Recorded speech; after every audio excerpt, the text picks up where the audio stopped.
Bonjour et bienvenue dans cette courte vidéo explicative sur l'installation assistée de maisons connectées à TELUS. Je me présente, moi c'est Pierre, technicien télécom service client à TELUS. Aujourd'hui, nous verrons dans cette vidéo les tâches du technicien lors de l'installation et ainsi que les tâches du client. Donc, si le client accepte notre installation assistée, il devra installer probablement quelques vis au mur, peut-être en hauteur pour nos détecteurs de porte et nos détecteurs de mouvement et nos détecteurs de fumée. Pour le reste de nos équipements, le client aura tout simplement besoin de les brancher ou de les utiliser. Au début de l'installation, le technicien enverra par courriel une lettre de bienvenue de la maison connectée au client. Par cette lettre de bienvenue, le client pourra commencer à utiliser la version web du système, ce qui veut dire l'accès web lui permettant de contrôler à distance son système d'alarme.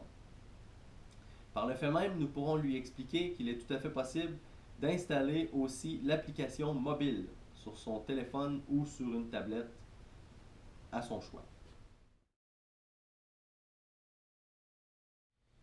L'installation du panneau de contrôle peut se faire de deux façons. Nous avons la façon au mur, qui est possible de faire avec l'installation de deux vis au mur pour venir appuyer notre panneau et ainsi le fixer au mur, chose qui peut être faite par notre client. Mais par contre, nous ne pouvons pas fixer la petite vis anti-vol qu'il y a derrière le panneau. Si jamais un voleur vient et tire sur le panneau tombe en alarme.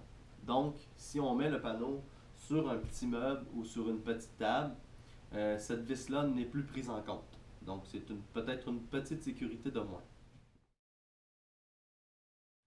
Pour l'installation du détecteur de mouvement chez notre client, le client se devra d'installer lui-même le socle du détecteur au mur pour enfin venir clipper le détecteur de mouvement dans le socle lorsque le socle sera fixé. Donc, nous avons deux sortes de socles. Le socle pour le coin de mur, un socle pour le coin, et un socle pour un mur droit. Donc, sur un mur droit, nous pouvons venir fixer avec des vis et la vis anti-vol. Et nous pouvons aussi placer un autocollant à l'arrière. Pour un mur en coin, nous allons devoir demander au client de placer des vis, car il est plus difficile d'installer un autocollant. Et ainsi placer aussi la vis pour l'antivol.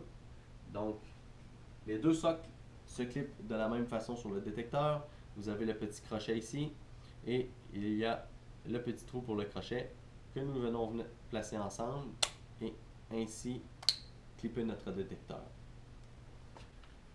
Tous les détecteurs reliés au panneau de contrôle de TELUS auront un nom. Donc, un détecteur de mouvement pourra s'appeler détecteur de mouvement salon ou encore mouvement rez-de-chaussée. Ce qui fera en sorte que nos détecteurs seront facilement identifiables par la centrale d'alarme.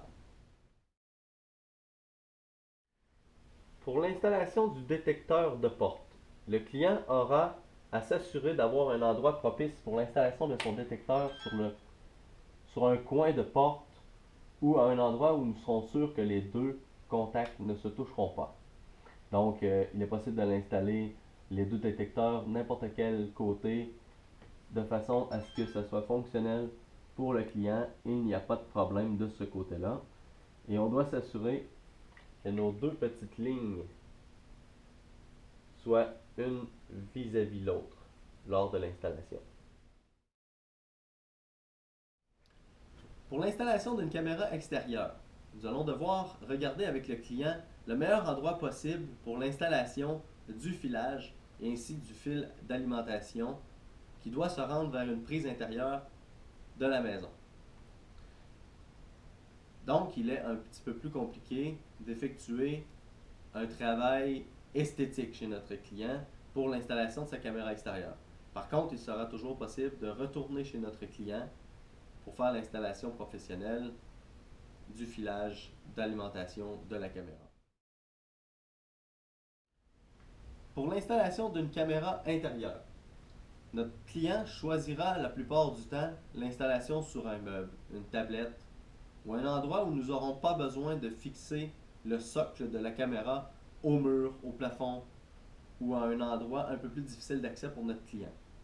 Et bien évidemment, notre filage, plus souvent qu'autrement, n'est pas caché dans un mur où on ne passe pas notre filage par le grenier pour ainsi redescendre vers une autre prise de courant parce que nous n'avons pas l'accès à l'intérieur de la maison. Donc, pour une installation de caméra intérieure, nous pouvons faire la synchronisation de la caméra et la remettre au client. Et le client peut choisir l'emplacement de sa caméra et ainsi l'emplacement du filage pour l'alimentation de la caméra. Pour ce qui est de la serrure intelligente, ici, nous allons devoir, comme technicien, la synchroniser évidemment avec le panneau de contrôle et voir si possibilité d'installer la serrure sur la porte voulue par le client. Bien évidemment, si la porte s'ouvre vers l'extérieur, nous pourrons faire l'installation sans problème. Mais si la porte s'ouvre vers l'intérieur, il sera plutôt difficile de faire l'installation de la serrure. Par contre, si le client se sent à l'aise de faire l'installation de la serrure lui-même, il pourra le faire. Peut-être qu'il y aura des petits ajustements à faire par la suite. Pour l'installation du détecteur de fumée, tout comme notre détecteur de mouvement, nous avons un socle de plastique qui est fourni avec le détecteur. Donc, nous allons devoir demander au client de fixer 2 vis, soit au plafond, soit au mur, dépendamment l'endroit que le client aura choisi pour son détecteur de fumée. Donc, nous vissons les vis au mur, et par la suite, nous avons tout simplement à venir clipper le détecteur selon la flèche indiquée, et notre détecteur sera fixé en place.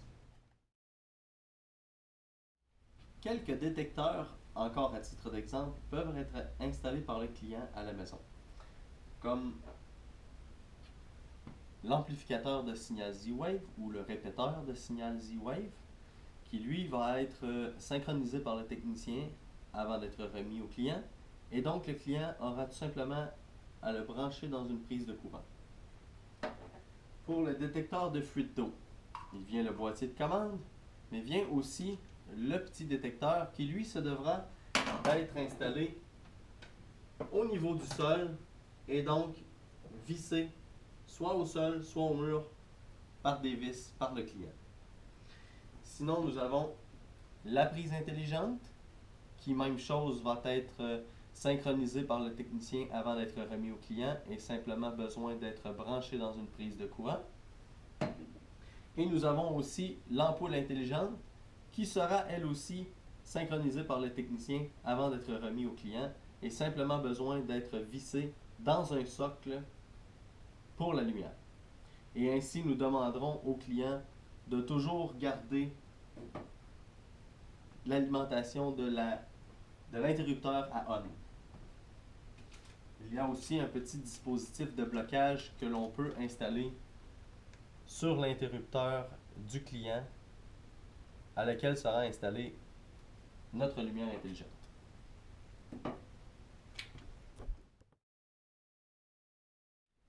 Il est possible que le technicien demande au client d'effectuer les tests de marche du système d'alarme avec lui.